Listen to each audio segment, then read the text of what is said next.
we are ready to go. Joe Schad, baby, and our Hijinks Sports Grill Miami Dolphins report. He's ready to go. Fire away, Sean Stanley. On. Boom. And there he is. How you feeling, Joe? What's up, Big O? Doing okay out here in Miami Gardens. Mike McDaniel just wrapped up his Friday press conference. Guess the good news is give me some nuggets. Let's go.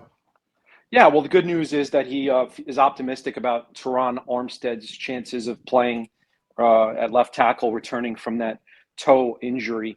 Armstead told us on Thursday that it's a very painful injury and that at times he really has had a toe that he's been unable to use. But a banged-up Teron Armstead is a much better option than anybody else that the Dolphins have to play left tackle. And we'll see if Brandon Shell or Greg Little lines up at right tackle. Coach McDaniel wasn't ready to reveal that specific for us, but he was complimentary of Shell, who has not been around as long as Little. But I kind of think that maybe Shell is a little better option at this point. So we'll see on that. And then, no one has been ruled out in terms of Keon Crossan, Kader Kohu, Emmanuel Ogba. But the Dolphins think they have enough cornerbacks to get through Sunday's game despite the injuries. All right, that's good. And I think your Shell guess is very, very good guess on your part. I think the Shell game is going to go to the right side of the line. He's been the better player. The question I have is how long of a leash is left on Liam Eichenberg, and when does Robert Jones get the chance? Because he probably will be the guy that will get the chance, I would imagine, because I think Michael Dieter, they've got him probably more focused for center just in case something happens to Connor. So Jones would be probably the next guy up. When do you think that happens if Liam Eichenberg continues to struggle? Yeah, McDaniel declined to discuss whether or not they have discussed any other offensive line changes. So that's clearly an in-house thing at this point in time. But, it's been 6 games. So, an educated guess might be a couple of more games. And Eichenberg, needs to be better.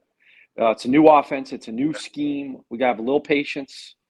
It is the guard position, which is clearly not as important as tackle or center. So they've, kind of gotten away with it a little bit to this point. But, I agree with you. Robert Jones certainly will be an option in the future. Yeah, it's got to happen very shortly. If his play continues, I would imagine in the next week or 2, maybe 3, no more than that. If he continues to struggle, your responsibility as an offensive line coach, an offensive coordinator, and a head coach, you gotta go try Robert Jones, man. You gotta give him at least a chance to see if he can do a better job. And again, I was talking with Larry Little yesterday, and he agrees with me, which I agree with a lot of the scouts that I've talked to. They all think Eichenberg is a tackle. He's not a guard. He's not fit to be a guard. And that's kind of, the issue that's been there. And I get it. They made a lot of moves for him. And so they're trying to see if they can find a place for him. But, man, that one is one that – and maybe, you know what, Joe? Maybe this week they want to try to see if they can hide him a little bit better with Armstead next to him, right? Maybe that helps him out. I don't know. I mean, if they thought that Eichenberg was a tackle based on what they saw last year, they probably would have put him there. Yeah. It's a good point. Instead of Little and Shell, you know what I mean? So Great point. Clearly, they meaning this offensive line coach, this offensive coordinator, this head coach, they don't think he's a tackle. Yeah. Especially not in this offense. So look, if he's not a tackle in what was the offense last year? The George Godsey offense, and he's not a guard in the Mike McDaniel. I call it the Three Stooges offense. And he's not a guard in the Mike, then he just might be nothing. He might be a reserve, or he might need to go play somewhere else. But we'll see. That's not finalized yet, right? We have to have a little patience. It is a new scheme. There's been 3 different quarterbacks in there. Hey, listen, he plays tackle. He doesn't have to deal with all those stunts as much. Because sometimes it's hard to know. That dude can't pick. Yeah. Speaking of Shell, he can't pick the shell game on defense. He doesn't know which shell is coming at him at times, dude. Yeah, sometimes it's hard to know on the stunts whose fault is it. It's kind of like Sam Madison was telling us yesterday when two defensive backs are lined up with two, receivers that are kind of bunched together and then they crisscross like in a basketball game. You got to have the communication. It's kind of both of their responsibilities, Sometimes they're both wrong. I'm with you there. What else did you pick up from the interview? Any other nuggets? Let's see. Well, Austin Jackson, he's still optimistic that Jackson will return within the 21-day window. Okay. Keep in mind, we are a couple of weeks into that now. Yeah. A couple of weeks into that now. So, this is not the week for Austin Jackson, but maybe next week. I think maybe they realized that they just kind of stepped on the gas a little too quickly. High ankle sprains are tough, dude. Right. They are tough. They get re-aggravated. Bro, you've covered enough football and college and the NFL. High ankle sprains are really, really touchy, and you could tell it's a high And ankle that sprain tackle. because if it was a regular ankle sprain, he would have already been back. When it's this long, it's all about high ankle sprain at this point. Yeah, and I mean, and you need the balance and the strength in that ankle to be able to handle the edge speed rushers. Mike McDaniel said he's not sure if Trey Flowers might come back, but he's not entirely been ruled out after having been placed on injured reserve with a foot injury. Smartly, McDaniel did not get into the conversation about how is it that Kenny Pickett is already cleared to play this week. Obviously that's for us to discuss, not for Mike McDaniel to discuss. But it is a little weird that the concussion protocols seem to be all over the place. Okay. Let's see. Big O Mike McDaniel said in his press conference that the 49ers wanted to draft Eichenberg and wanted to put him at guard, not tackle. Is that I remember that he said something about the Niners wanting him, but I don't remember him specifically. I don't remember the guard part. Yeah, I don't remember the guard part either. Sorry, Samuel. We'll have to hear you. You might be right, my brother, but as you know the rule on this show, we don't believe any of you until we see the proof.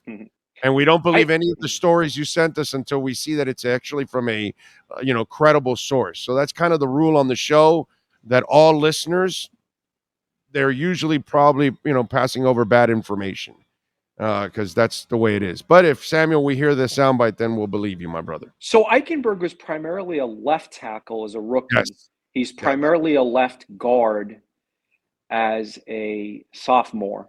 And what's interesting is he was a left tackle who didn't give up a sack in 30 straight games at Notre Dame.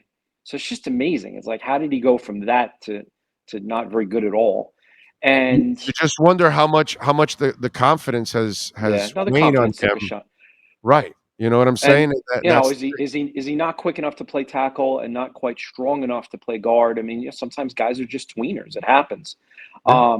But I thought that he was going to be the right tackle last year, and that he would do that. That he would have a chance to do that. Mike McGlinchey, his friend Mike McGlinchey, they both played right tackle, and then at Notre Dame, they're both from Notre Dame, and then McGlinchey was the right tackle in this offense. Yeah. But they obviously decided that they wanted to go with Austin Jackson at right tackle, and he's more athletic, obviously, than Eichenberg. So hopefully Jackson, plays his best football when he does return as early as next week. Highlights from McDaniel's press conference. First question deals with Liam Eichenberg and what qualities McDaniel saw in him to put him at left guard. And McDaniel says the Niners had targeted him when he was there and had him targeted as a guard. Eichenberg, of course, started at guard last season for the Dolphins before moving to left tackle, where he would fit as an NFL player. So there you go. And that's poop art, by the way. So we could say it's a legitimate source now. Did you translate it? Did you translate that from Canadian to? Yeah, I did. He did write it in French. How'd you know? Okay. How'd you know? That was the French version of Dolphins.com. Yeah. I was practicing my Francais, So yeah, exactly. That's it's a beautiful thing. So yeah, he did target. So there you go, Samuel. You get love. You gave us accurate information. I will remember that now. That Samuel Rosa provided accurate information there. All right, so we look at this game, my brother. Tua, what'd you think so far of everything that's been handled, and do you think this is the right thing to do, playing him this week? Yeah, I mean, he visited with, four or more I know. of the world's leaders in head injury. So obviously, everybody feels comfortable with his return, and if they feel comfortable, I feel comfortable. Why shouldn't we? It's the same thing with Mike McDaniel. I mean, if Mike McDaniel is told this guy is cleared, I mean, what is he supposed to do? Not put him in there? And that was Yeah, bogus. That was total bull that people criticize Mike McDaniel. I don't care if you're a of former course. coach like Rex Ryan or not. That's absolute joke. You got to lean on your medical staff. They tell you he's clear or not. So yeah, I mean, look, of course you worry a Brother, little Rex bit, Ryan had Tyrod Taylor right? laid out on the turf. Laid out. He's clearly concussed. He's in there a couple plays later. Back, Rex Ryan puts him right back in. Rex Ryan is full of crap. It's, dude, you worked at that company. You know how they do this. The producers will go over and say, "We got this topic. Who's going to play this side and who's going to play that side?" And even if you don't believe in it, they're going to play. They're going to make somebody play the opposite, one way or another. Why? Because it's just professional trolling is what they do. So somebody on that panel had to take that kind of stance And I about. was actually I was actually a sideline reporter. This is very random, but in the preseason game in which Rex Ryan inexplicably had Mark Sanchez taking uh, snaps, I think it was the third preseason game, and he like left him out there, and everyone's like, "Why is he out there?" And then he got injured, and Rex has said that that was one of his biggest regrets that he mishandled having had his quarterback on the field at that time. So who knows? But I don't know. Listen, I mean, it's going to be interesting to watch, um, Tua take on a Steelers defense in which the players are obviously all going to be prepped by Brian Flores. He knows every single strength and weakness. But Mike McDaniel made a very Not really, interesting. not really, not anymore. It's a Well, no, that's completely my different point. offense. Yeah. That's what I'm telling you. That's what I was about to tell you. When I asked Mike McDaniel about it, and this was what I'm going to write about probably for Sunday's paper, in the Palm Beach Post, McDaniel said, well, basically, this is a different guy in a different offense. Yeah. And we all know, listen, Flores didn't have access to, Tyreek Hill No, and Flores and didn't know how Teron to use, Armstead. and Flores wasn't smart enough to know how to use Tua. Mike McDaniel knows how to use Tua. So it's one, he doesn't call plays anyways. Terrell Austin is the defensive coordinator. So, they may ask him a question or two about a player or two, but he's not really going to be controlling any defense or doing. He coaches linebackers. That's all he does. As I said earlier in the week, Ernie from Scarface and Flo are the same guy, bro. They just got him a job. Hey, you got a job, and that's it. That's all it is. Nothing more, nothing less. It's some people make it sound like it's two against Flores. When Terrell Austin is his own man, he's established as a coach, and Well, he's the defensive yeah, coordinator for them, not Brian Flores. well, that's true. But I mean, obviously, Brian Flores' return to Hard Rock Stadium is a relevant storyline. It's a storyline, but Yeah. not the storyline that some are trying to make it out to be, like he's going to be a major factor in the play calling and in the game when he's not. He's a position Well, coach, not Mike a coordinator. Tomlin, Not a Mike coordinator. Mike Tomlin, his opinion is that it can be a little bit overblown, but he described Flores' knowledge of the Dolphins personnel as a quote, useful resource. So Of I'm just telling you what the coach of the Steelers said. and you know what that's called? Useful smoke up your ass. That's what that's called. What's he going to say? Something negative about the guy he hired? The guy that nobody was going to hire in the league, who backstabbed the guy that hired him here in Miami and backstabbed the guy that took care of him for 16 years in New England? That guy had no shot at getting hired anywhere. That was a PR ploy by the league and the Steelers to throw him a bone and give him a job so it can look good for the league. But overall, I don't think he'll ever have a position of power ever again in the NFL because he can't be trusted. Well, He then will. people will say that he was blackballed in the same way Colin Kaepernick was. Well, yeah. He and in this case, he should be blackballed.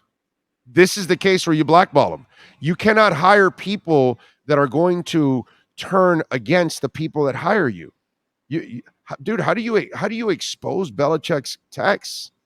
That's completely uncool on his part, dude. No, he Eh, obviously felt that it was in the greater interest of you Yeah, know, but you in the can't do greater that, bro. interest. You got to understand how it's going to affect you in the big picture. And you know what? It's really not going to make a difference in the long run.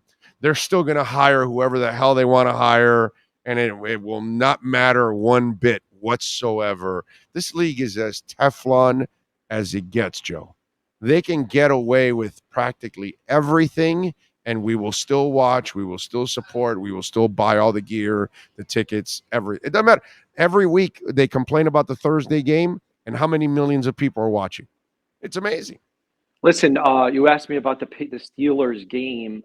Vegas Yes. knows. Vegas knows that line is 7.5. It seems high. Like, wow, Steelers really 7.5 seems high. No, it's not high. Dolphins roll. They blitz the hell out of Kenny Pickett with the gloves, the rookie.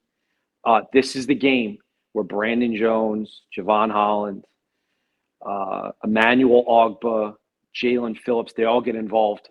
They all get involved. I'm not going to be surprised if they sack this guy 5 times. How All many right. how many how many emails, DMs did you get from Dolphin fans about Kenny Pickett and the concussion this week and how they handled it? Yeah, I mean, I don't know the details about the concussion protocol relative to why Pickett was able to practice earlier in the week. I don't know. I mean, obviously they're not violating NFL rules, so it must be that folks have a problem with the way those NFL rules are set up. So I don't Well, know, but do you blame the Dolphin for that? Because you screw Teddy Bridgewater. I mean, there was no ataxia. I don't care what they say. It wasn't anywhere on video, so they're lying about that.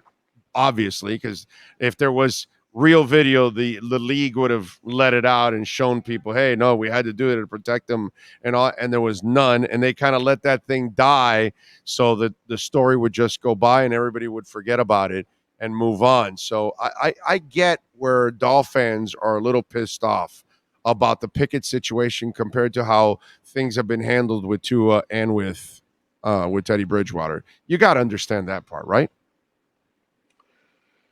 yeah, no, I understand the frustration of Dolphin fans. Certainly. Um, Listen, I do think that Tua Tagovailoa is going to play well on Sunday night. He Mm-hmm. has played. He has played very well this season. Mm-hmm. I think the Steelers' defense is not that good, and I think the Dolphins roll. I think the Dolphins crush the Steelers. That's my belief. I love it. Follow him on Twitter at Shad Joe. Catch his work at the Palm Beach Post and tell him what you're working on the Palm Beach Post so they can check you out, man. Well, I'm going to do something on the state of the Dolphins' injured players. You can look for that on the Palm Beach Post website later today. And for Sunday, I'm obviously going to bring together all the storylines for this game: the return of the 72 team, Tua's return, Flores' return, everybody's returning. So all the fascination. What are the Dolphins players saying about Flores? What is Tua saying about Flores? Is there any relevance to Flores' knowledge? All that stuff. We'll dive into it. I'll post it later today, but it'll be in the paper on Sunday. Follow me on Facebook, Twitter, Instagram, Shadjo, Schadjo. We appreciate you, Big O. And subscribe to the Palm Beach Post, please. Okay. Support our local journalists like Joe and Hal and Tom D'Angelo, all the terrific people there at the Palm Beach Post. Joe, have a great weekend, my friend. We'll All right, catch up buddy. next week. Thank you. See you. You got it. There you go. He's always in a Hijinks. Hijinks Sports Grill, the best looking sports bar in South Florida. Just go to the IG page. Seriously, just go to Hijinks Sports Grill, and it's in Boca. They've got one location only, and go check it out. Just go to the Instagram page, and then here's the words you're going to say to me, and I'm going to say to you now ahead of time. You're welcome. You're welcome. And you're just going to say, thank you. Oh, wow. I'm subscribing. I'm following Hijinks. Say it. Current and former Dolphin cheerleaders are the servers there. and bartenders. I'm just saying. Just saying.